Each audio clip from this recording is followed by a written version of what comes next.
Hi friends, welcome to AM Dairy Channel. எங்க Erode style mutton குழம்பு recipe எப்படி செய்யறதுன்னு தாங்க பார்க்க போறோம்.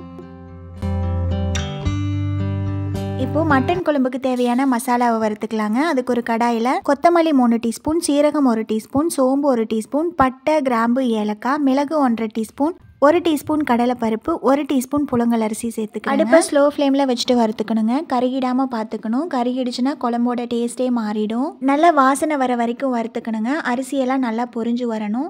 இது கூட 2 கொத்து கருவேப்பிலை, 6 வரமிளகாய் போட்டிருக்கேங்க. உங்கள் காரத்துக்கு தகுந்த மாதிரி மிளகாய் போட்டுக்கோங்க. இப்போ இதையும் 2 நிமிஷத்துக்கு வறுத்துக்கலாம். இது எல்லாத்தையும் நான் எண்ணெய் சேர்க்காம தாங்க வறுத்துருக்கேன். இப்போ இதை தனியாக எடுத்து வச்சுட்டு அடுத்து அதே கடாயில் கொஞ்சமாக எண்ணெய் ஊற்றிட்டு ஒரு 1/2 கப் அளவு சின்ன வெங்காயம் போட்டிருக்கேங்க. இது கூட 15 பல் பூண்டு, கொஞ்சமாக இஞ்சியும் சேர்த்துக்கிறேங்க. இப்போ இதை எல்லாத்தையும் நல்லா வதக்கிக்கலாம். வெங்காயம் இந்த அளவுக்கு வதங்கினதுக்கப்புறம் ஒரு 1/4 டீஸ்பூன் மஞ்சள் தூள் சேர்த்துட்டு 1 நிமிஷத்துக்கு நல்லா கலந்து விட்டுட்டு லாஸ்ட்டாக ஒரு 1/4 மூடி தேங்காய் துருவல் சேர்த்துக்கிறேங்க. அடுப்பை ஸ்லோ ஃப்ளேமில் வச்சுட்டு இதையும் ஒரு 2 நிமிஷத்துக்கு கலந்து விட்டுக்கலாம். ஃபஸ்ட்டு ட்ரையாக வறுத்து வச்சுருக்கிற மசாலாவை மிக்ஸி ஜாரில் சேர்த்துட்டு பவுடரை அரைச்சி எடுத்துக்கலாங்க. அதுக்கப்புறமா நம்ம வெங்காயத்தை சேர்த்துக்கலாம். எல்லாத்தையும் ஒன்றா சேர்த்து அரைச்சோன்னா கொத்தமல்லியெல்லாம் பார்த்திங்கன்னா நல்லா அரைக்காது. ஏன்னா இது நம்ம நைஸாக அரைச்சி எடுக்கணும்.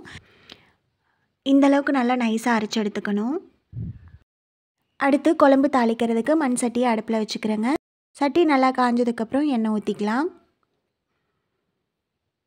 எண்ணெய் காஞ்சதுக்கப்புறம் ஒரு சின்ன துண்டு பட்டை, கிராம்பு 2, ஏலக்காய் 1, பிரியாணி இலை போட்டிருக்கேன். இது கூட 1/2 டீஸ்பூன் சோம்பும் போட்டுக்கிறேங்க. சோம்பு நல்லா பொரிஞ்சதுக்கப்புறம் சின்ன வெங்காயம், கருவேப்பிலை, 1 வரமிளகாய் போட்டுக்கிறேன். வெங்காயம் நல்லா வதங்கட்டும். வெங்காயம் வதங்கினதுக்கப்புறம் ஒரு பெரிய சைஸ் தக்காளி 1 கட் பண்ணி போட்டிருக்கேங்க. இது கூட குழம்புக்கு தேவையான அளவு உப்பு, 1/4 டீஸ்பூன் மஞ்சள் தூள் சேர்த்துக்கிறேங்க.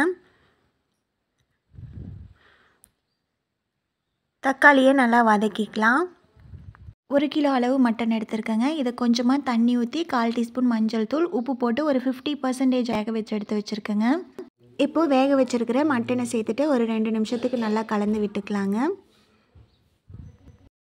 இப்போது அரைச்சி வச்சுருக்கிற மசாலாவை சேர்த்துட்டு குழம்புக்கு தேவையான அளவு தண்ணி ஊற்றிக்கிறேங்க.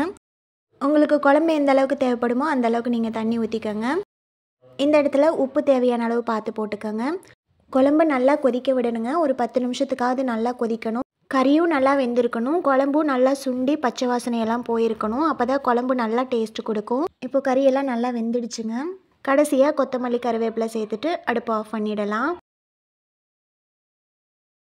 அவ்வளோதாங்க, சூப்பராக மட்டன் குழம்பு ரெடி ஆகிடுச்சு. இப்போ தான் ஃபர்ஸ்ட் டைம் நம்ம சேனலை பார்க்குறீங்கன்னா மறக்காமல் சப்ஸ்கிரைப் பண்ணிக்கோங்க.